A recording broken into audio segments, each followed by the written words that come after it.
How's it going, everyone? I'm Keegs, and we are halfway through Season 1 of Andor, and I thought this would be a good time to talk about it, especially since I thought Episode 6 felt almost like a climax to the mid-season.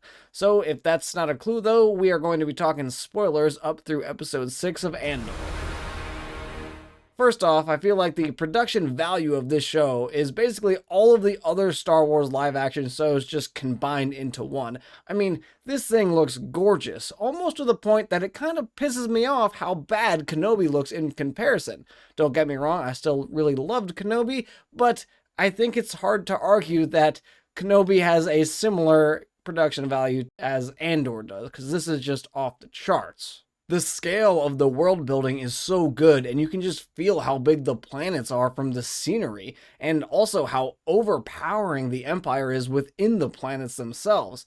I mean, when those TIE fighters just come whooshing past all the crew, you get a true sense of how terrifying it would be if you were one of those people on the ground and one of those things came around. I mean, those TIE fighters have never seemed more threatening to me than they did in that scene right there. The first 3 episodes have flashbacks to Cassian as a boy in a tribe on the planet Kenari, and it starts off a little bit slow, but it ultimately leads up to the girl leader of the tribe getting shot by a Republic officer. And I mean, alright, I'm gonna need a little more backstory on this, because certain things don't make a ton of sense to me. Why would a Republic officer shoot a random tribe girl for no reason? Seems a bit out of character. What brought them down in the first place? Where are all the adults in the tribe? I believe Cassian's parents were killed fighting the Republic, so maybe all the adults were off fighting to get the Republic off their planet, which is when they crashed, and they assumed all the locals were hostile, so they just started shooting children. I don't know, seems a little trigger happy to me to shoot kids, but I mean, I guess in war, you might not be sure. I guess you could say he had a concussion, so he didn't know what was going on. He couldn't see how old the girl was.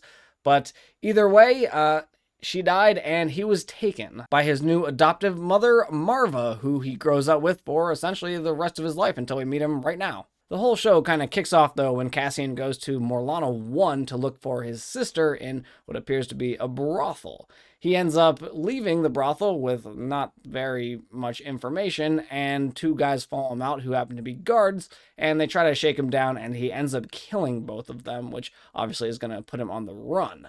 Chief Hyne realizes immediately what happened and basically just wants to sweep it under the rug because any hint of instability or corruption will give the Empire an in to kind of exploit the people and insert their dominance and take over the security matters.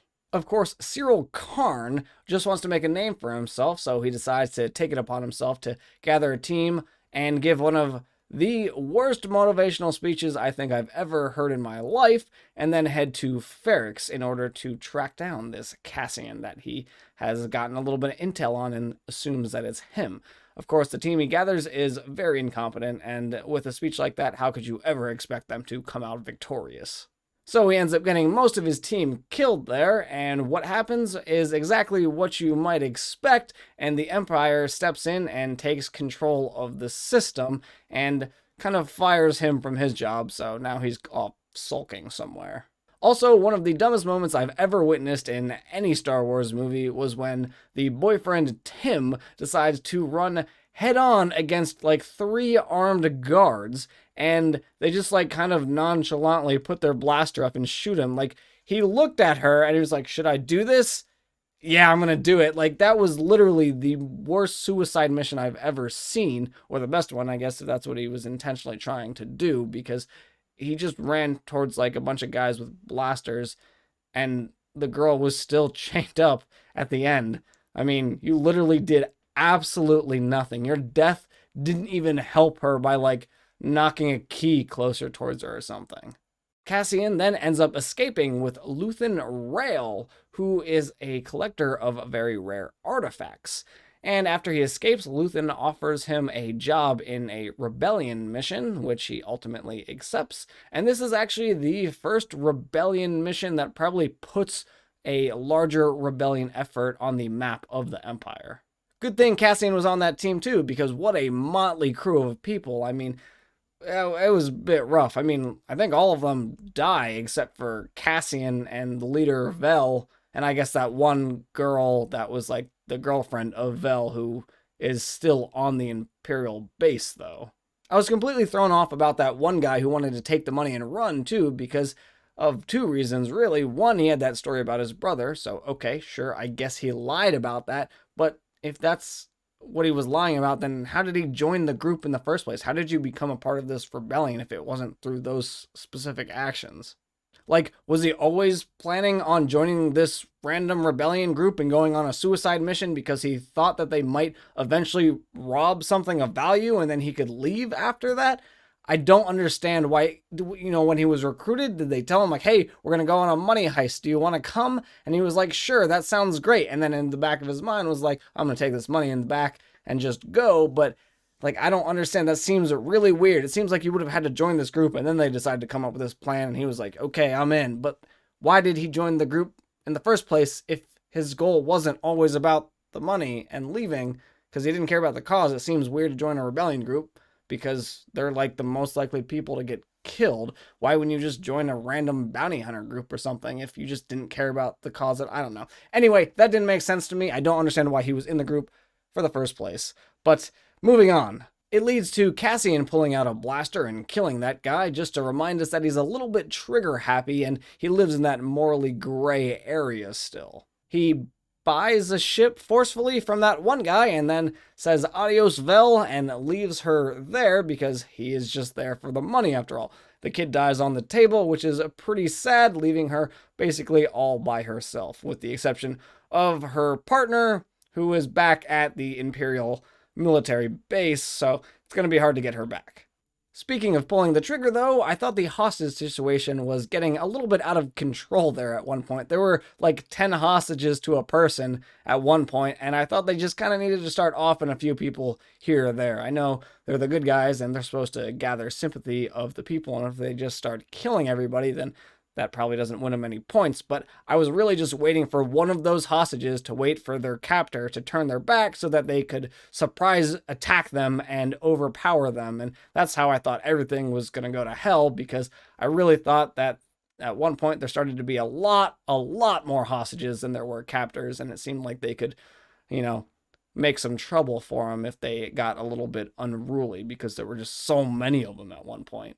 The other thing we've been seeing quite a bit of is Mon Mothma, who I just think has been absolutely incredible. Every scene she's in, I just want it to be longer to see more of it because it's very interesting, engaging material, I think.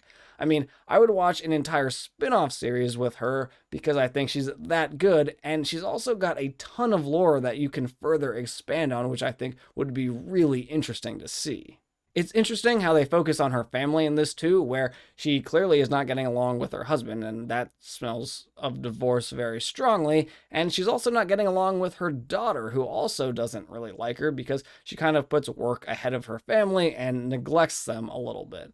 I could see how in the near future she will end up abandoning her family to join the rebellion because she doesn't really have a lot to lose there, since they kind of don't like her anyway and don't really want to be with her. So it might be a little bit easier and make more sense as to why she leaves her family to go join the rebellion. That being said, I'm sure she does still very much miss her daughter, and after episode 6 happens, I think that she might be trying to go back and make amends with her daughter, though. I see that as a long road, since her mother is kind of responsible for probably bringing her daughter's life down significantly after episode 6, and they lose their status and position. At least the husband and daughter probably will. It was also really interesting to see the Galactic Senate at the time of the Galactic Empire, because we've never actually seen that, to my knowledge, of seeing the actual senators and them talk and argue different points. And I think it was really interesting to note, if you saw, that there were a lot of seats missing, and I'm pretty confident that that is because anybody that spoke out against the Empire was systematically removed. So now really the only people left there are people that agree with the Empire or will just do whatever it asks them to do. This to me is alluding to the Empire systematically wiping out the Senate altogether, so that there is actually nobody that has any say in what they're doing, and I really feel like that's where it's going.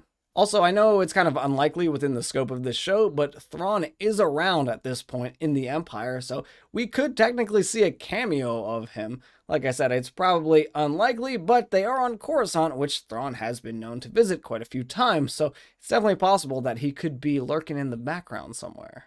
Also, if I want to get really out there, I could see a conspiracy theory where Luthen Rael is secretly Rael Averross, who was the first apprentice of Count Dooku.